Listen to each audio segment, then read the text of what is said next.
How's it going, guys? Cody back again, dropping yet another video. Right, guys, this video is a video I've never ever done. The reason I haven't done it in the last few years is, and it's about mental health, is because there's a lot of stigmas attached to mental health, and I didn't want to. In my mind, back then, I thought that being open and honest about mental health, I would be laughed at. I thought it would make me emasculated. I felt that I would be embarrassed, and I was worried about the stigmas that come with mental health. The truth of the matter is I am Cody, like you guys know. I'm 36. I'm from Manchester, and I have suffered with mental health probably all my life. Um, I'm not I'm not proud of it, but it's something that I can't control. Um, it's part of me, and I've learned to embrace it. And people, as men, we do this whole macho thing of, oh yeah, yeah, like I'm unbreakable, I'm unstoppable, and we're all alpha males, and we can't show weakness, and we can't talk openly, or we can't cry because of how other men would judge us and other people in society. Um, Thanks to many mental health advocates, people like Tyson Fury, um, people out there that have gone through the mire and the struggles that come with mental health, it's become socially acceptable, and rightly so as well, that people can talk about their worries, their issues, and stuff like that. Now, like I said, my story is I was born in Huddersfield, right? And I had a very, very violent and very abusive childhood. Um, I was always the black sheep of my family. I was bullied relentlessly at school. I was beaten at home and suffered immeasurably at home. I go to school, I was getting bullied, and I when it comes to mental health, right? I think some of it is made out of life experiences, right? And I also believe that some of it is inherent, like it's passed down. Like if your mum and dad, if your mum has significant mental health issues, I believe that in some part, not fully, but in some part, you can develop mental health issues because it's in the genes, it's in the DNA to an extent. But then other things, some people are born with mental health, some people are not. Some people, it's life experiences. It might be shock, it might be trauma. Um, it might be like a behavioral problems, it might be like, psychological, obviously. So these are the things. Yeah, now, like I said, because of my childhood was very violent and stuff like that, right? I knew I was always different. I always knew this, right? And like I said, I had a really bad time.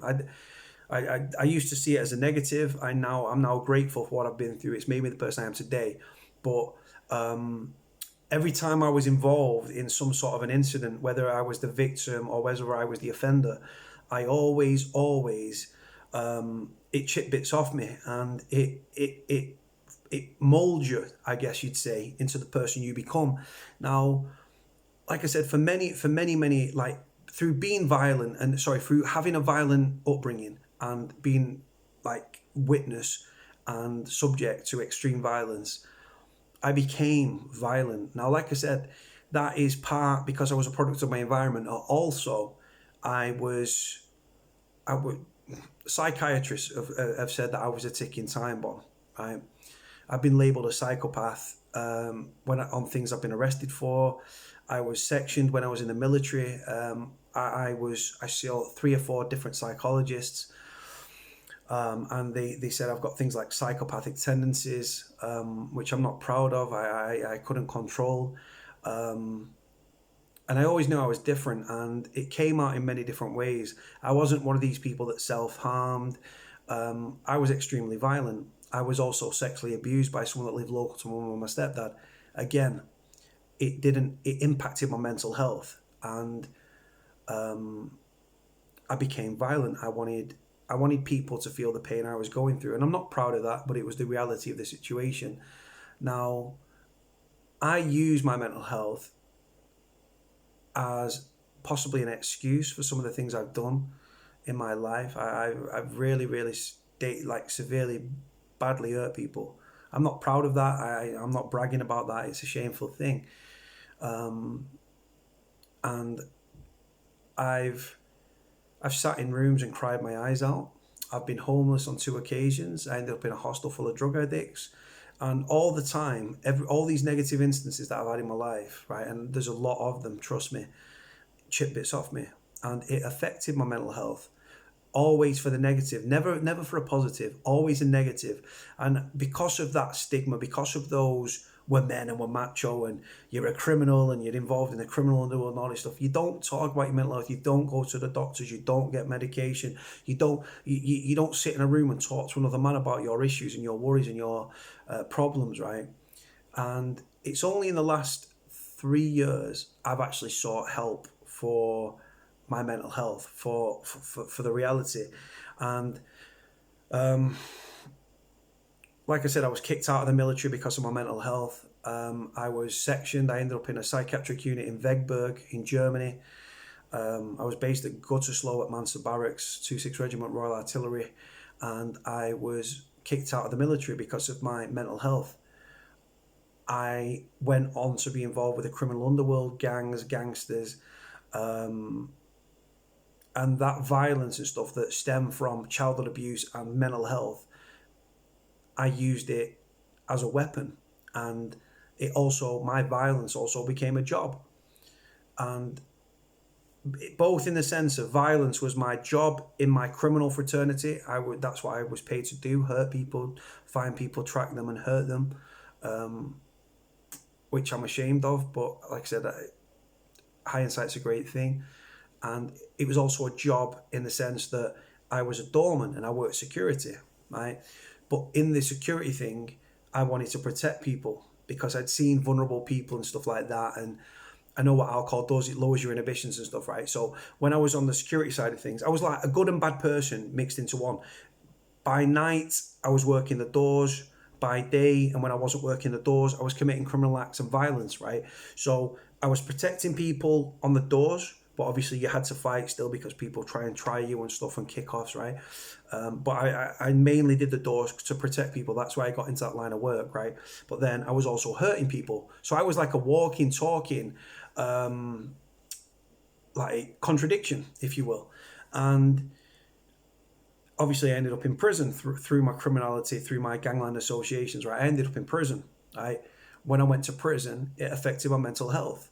Now, as a kid, I was locked in a room. Against my will, beaten, starved, and everything else, right?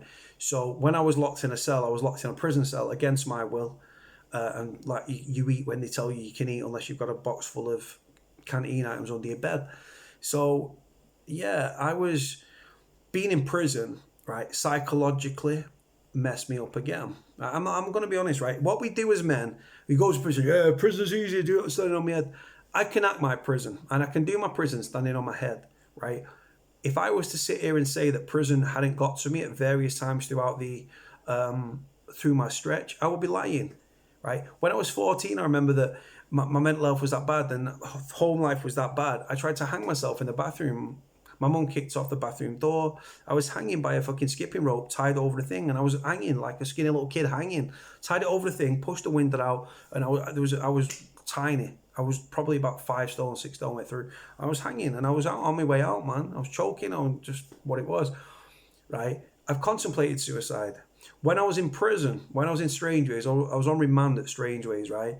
And my mum has still got a suicide note that I wrote to her.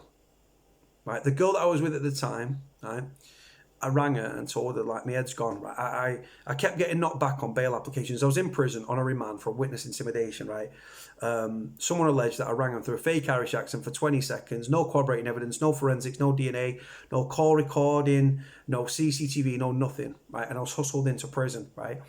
And I kept having JCs or judging chambers like bail applications. Right, and I kept getting knocked back. And I was like, I thought, I'm going to die in prison. I thought, I'm going to get a fucking, like, I think the maximum was 10 years. And Dominic always used to say to me, if you go to prison with me, you're going to get the highest possible sentence, guilty by association. So I had this in the back of my mind. And I was becoming more paranoid. Prisoners are telling me that my girlfriend's shagging Big Black Henry and shagging this man and shagging a postman and a dog and a mates and all this stuff, right? Then I can't get out. I don't know what's happening outside my cell door. I don't know what's happening outside my landing. I don't know what's happening outside the wing, right? The control was taken from me and it fucked with me psychologically. I'm going to be honest with you, right? Now, like I said, I was a criminal. I was a big lad and all this and been involved in all this crazy stuff, right? And when you're in prison, any issues you've got, whether it be mental health, whether it be physical, whatever the case may be, in prison, there's a massive magnifying glass on your life. And in prison, you've got a lot of time to think, overthink, to dwell, run things back, play things back in your mind, right? And the most dangerous thing in prison, and I've said this a million times, most dangerous thing in prison, drugs, no. Violence, no. Understaffing, no. Suicides, no. Most dangerous thing in prison, your own thoughts and your own mind. A fact, right? You start to dwell on things, dark thoughts start to come in, right? And I'll be honest with you guys, I'm not going to lie. Like I said, I was on remand. Yeah, it was an holding charge. Yeah, my first time in prison, right? And I'm not afraid to say, when I first landed at the prison, my head was up my ass. I didn't know. I wasn't coping very well. I've got to be honest. Now, like I said, I can do my jail. I've been to jail since, obviously, a few times now. I can handle my jail, but there became a time where I was writing a letter to my mum. My pad mate was on the top bunk getting his head down. And I was sat at the back of the bunk with my pen and paper on my table or on my chair, right? And I'm writing a suicide note to my mum, crying my eyes out. In that moment, I wanted the world to end, right? Eventually I got out, ended up going to prison a few more times. And on the last stretch, right?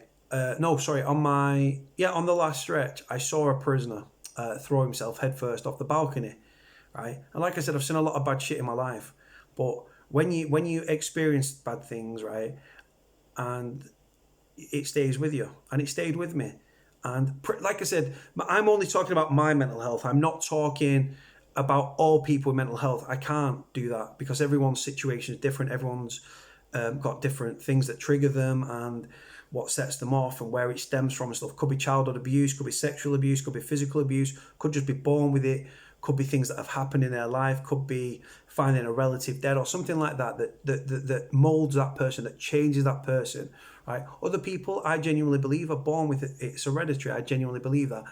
So when I left prison on the last stretch, right, my brain was broken. I've got to be honest. My whole life had caught up with me. My nana died, sexual abuse, physical abuse, bullied at school, bad childhood, bad upbringing, been homeless twice, been involved in crime, fucking seriously hurt a lot of people.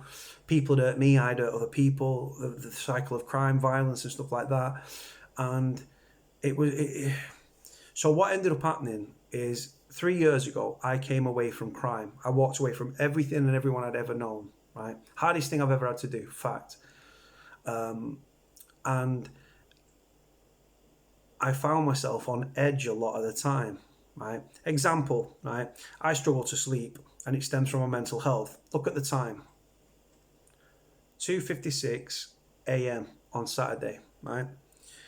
And I was around the clock in a hyper-vigilant state. I was always aware and I couldn't switch off. My brain was in a constant vigilant state, right? Because life had taught me that bad things happen, right? Don't let your guard down because bad things are going to happen, right? Now, I don't like this. It's not something that I enjoy. So what ended up happening is I was burning my brain out. I couldn't sleep. My brain was it was just mentally and physically exhausting, guys. It really, really was. So what ended up happening, let's fast forward. So I ended up getting hold of the doctor. Went to the doctors, explained, right? I literally went on a rant. It was like a bit of a breakdown and a bit of a schizo episode all at once, right? The doctor referred me to the Irwell unit, right? The Irwell unit was where I used to live, was at Fairfield Hospital, right, which was up in Bury, and I got referred there, right, and I went for an assessment, and this guy broke me down, right, and I went a few times, and he was like, well, first thing I've noticed, right? I literally rang them up. I was like, I'll come of my own accord. I wasn't sectioned on this time. I've rang them. I've gone to the doctor. Doctors refer me. I've got an appointment. I've gone, listen, I'm going to come in. If you try to lock me behind my door, or you try to liquid cosh me, or there's a load of you, I said, I hope you can fight, because I'm going to fight. I was scared. I'll be honest with you. I was scared. Right, because again, stigmas. I've taken the first step. The first step is speaking to a doctor, trying to get that help. Right, it's a big step. It's hard. Some people it's easier than others. Right, it was a hard thing for me to do. It took me till I was 33 to take this step. Right, and people are analysing every aspect of your life. They're listening to what you're saying. They're analysing what you're saying. They're processing it. Right, putting it into boxes, trying to work out what is wrong with you. What's the issue? Where does it stem from? What are the triggers? Right. Now, I felt very vulnerable, right, when I've gone for this meeting, right, and the first time, right, it was like I've walked in, and the guy met me, and I shook his hand, and I was like very, very like scanning everywhere and stuff, right, and I walked into this like big classroom thing. I could have sat anywhere, right. And he said, first things first, as soon as I'd literally met him and I'd been with him about a minute, I walk into a room and I sit in a chair, just a fucking chair. And he goes, first thing I've noticed. I said, go on. He said, you've got hypervigilance. I said, what do you mean? He said, you've just walked into this room. You could have sat absolutely anywhere. You sit in a corner with your back to the wall, looking at it, the furthest away from the door, right, with your back against the wall, looking directly at the door to perceive any threats that come through that door. And I thought, what the fuck? Like, it's just a chair. Anyway, I went through these sessions and everything, and this guy and these psychologists and stuff, they actually stated that I have a really bad, it's called CPTSD, right? Complex post-traumatic stress disorder with hypervigilance. The hypervigilance thing is the one thing that the CPTSD, I get it, right? I've clocked it and I've worked it out and I've researched it. I agree. I didn't used to agree. I tried to shove it off. I didn't want a label, trying to stick a label on. I don't get your fucking label off me. Do you know what? The truth is, I do suffer with complex post-traumatic stress disorder. I don't like having it, and I'm on medication now. I used to be very dependent on my medication, right? But at the same time, I didn't want to be some like drugged up like government like zombie, right, on these medications, right? So now I take them as and when I need them. But again, hypervigilance, and what I'm going to do, I'm going to read you a few things reference hypervigilance, right? And I want you to try and like grasp where I'm coming from, right? So this is PTSD Awareness Month. PTSD, same thing. Right, well, it's not, but so it says here, chances are you've watched a terrifying movie at one point or another that made you a little jumpy to those noises of the night for a short time. Those afflicted with PTSD can't turn that feeling off. The traumatic incident or incidents, this is known as hypervigilance. Hypervigilance is the state of being constantly tense and your brain is on high alert in anticipation of danger and or a situation that could, whether rationally thought or not, could result in something traumatic occurring. Those with PTSD or CPTSD may seem agitated or inattentive to companions in crowds or noisy areas because there is so much for the brain to analyse in the surroundings to evaluate the rational or irrational threat level. Hypervigilance creates a lack of objectivity in the brain and a sense of paranoia.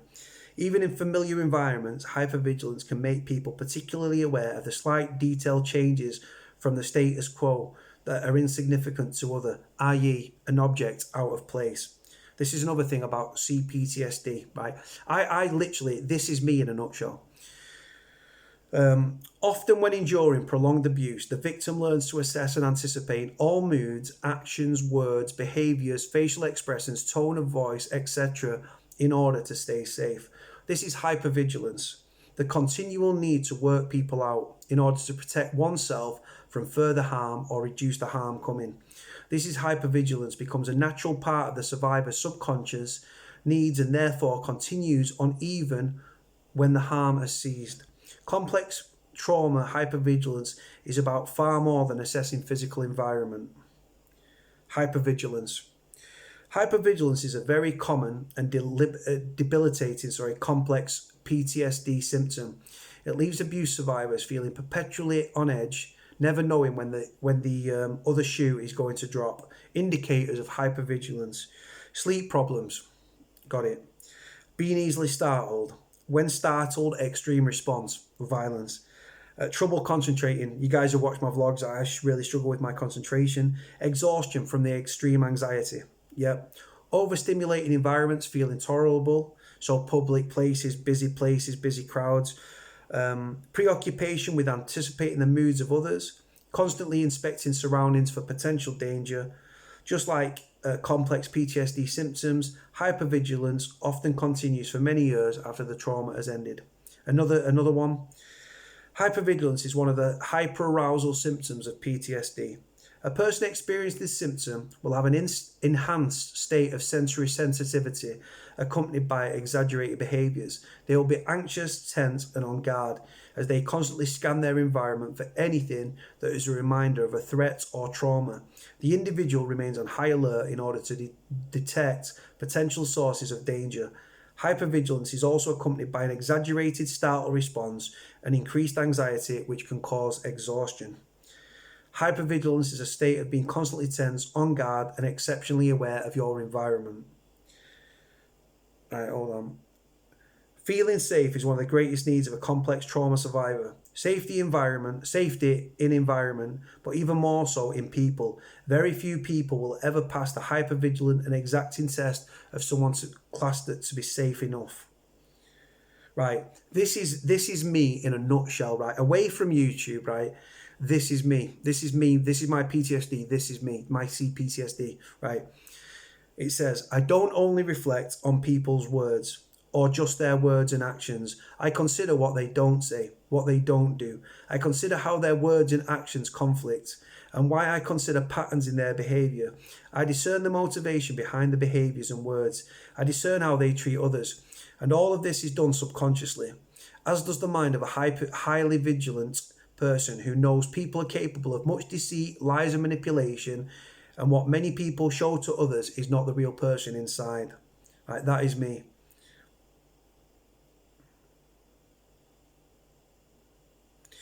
Right, and these, like I said, these are little things. Like I said, these are little. Like I have these little quotes and stuff, and like I said, it's little like.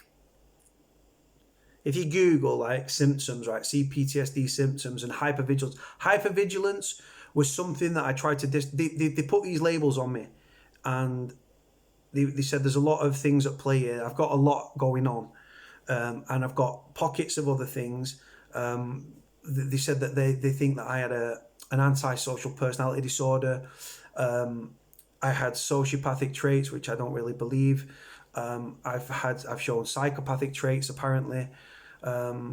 I've got psychopathic tendencies, and I was very open with them, and they process things, and they're a lot more clever than me. I don't really buy into those things, but the CPTSD with hypervigilance I have definitely got, and it stems from childhood, life experiences, life of crime, people trying to do me in, me trying to do them in, and yeah, it's not a good thing. And do you know what the truth is? I am Cody, and I have got mental health issues, and they are part of me. And the first step and the biggest step, guys, in anything with mental health is seek help. If you don't want to seek help, my number is on my description, guys. I'll put it in the link below as well. Feel free to hit me up, right? Like I said, don't suffer in silence. What we do is we are not as men, because obviously women are supposed to be emotional and stuff like that, and men are supposed to be big and macho, right?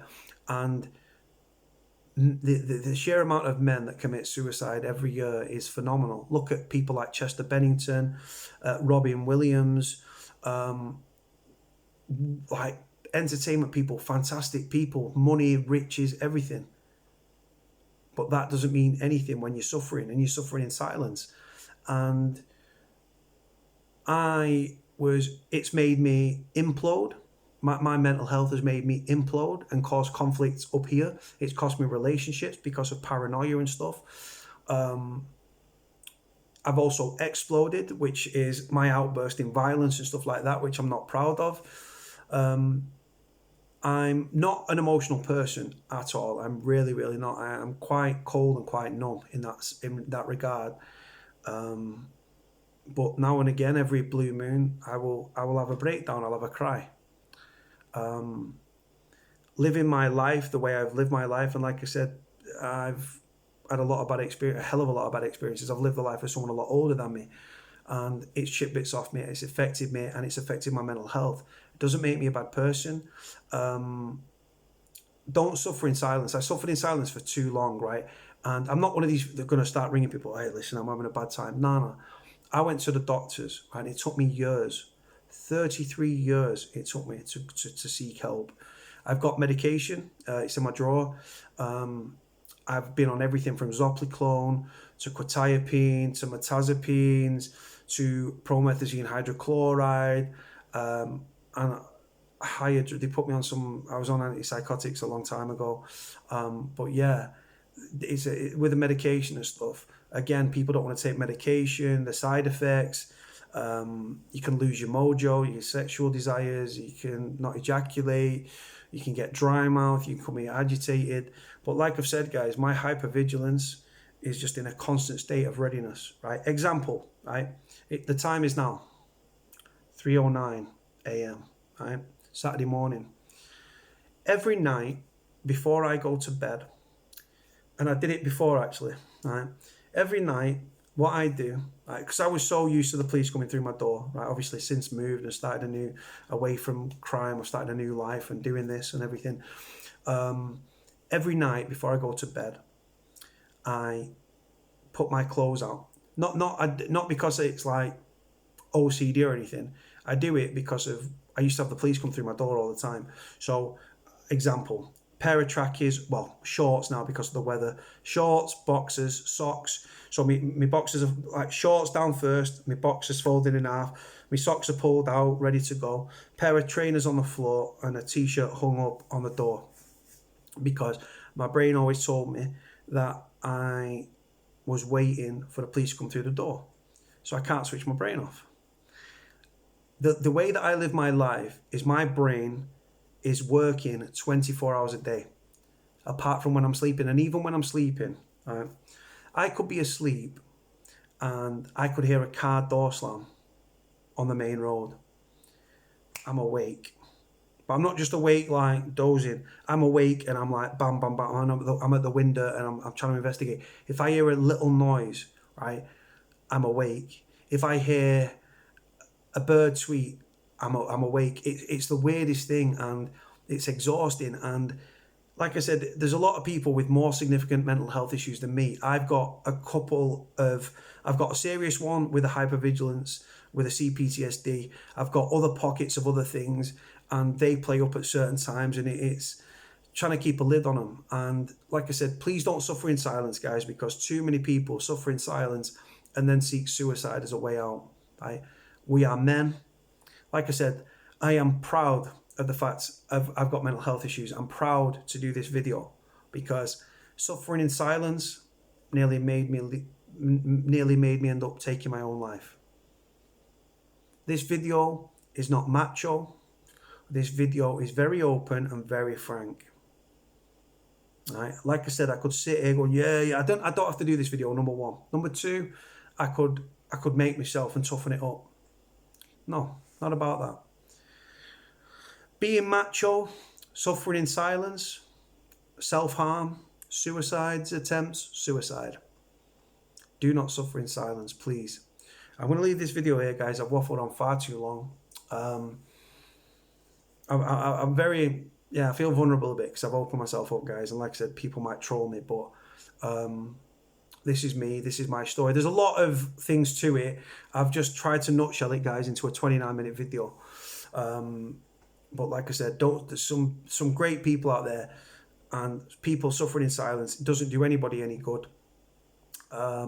If you need to talk, if you don't want to talk to your friends, I'm a stranger, feel free. I will speak to you for hours. Right? You'll probably need some ibuprofen and a lie down in a dark room after, because God knows I can talk. But I've been there. I have done it. I'm suffering with it. I always have. And like I said, it stems from childhood abuse, sexual abuse, bullies, violence, suffering violence, carrying out violence, seeing horrific things, doing horrific things to people, right? And maybe, you know how people go on about karma? I'll leave you on this note. Maybe my karma is I have hurt that many people that now I am awake 24/7. I have flashbacks, I have nightmares, there's a lot of things that trigger me, right? And maybe that's my punishment, maybe that's my karma. But like I said, guys, medication, talking it out, counselling, mental health services, ignore the stigmas, guys. Do not suffer in silence, because it's the worst thing you can do. I'll put my number in the description below, guys. If anyone ever needs to reach out and talk, my number's there. I will talk to you for hours, and I will be at the end of the phone, night or day. Like I said, again, 3:13 a.m. I'm awake around the clock. Right, guys, I'm going to leave it there. Let me know what you think about the video. Like, comment, subscribe. Cody out.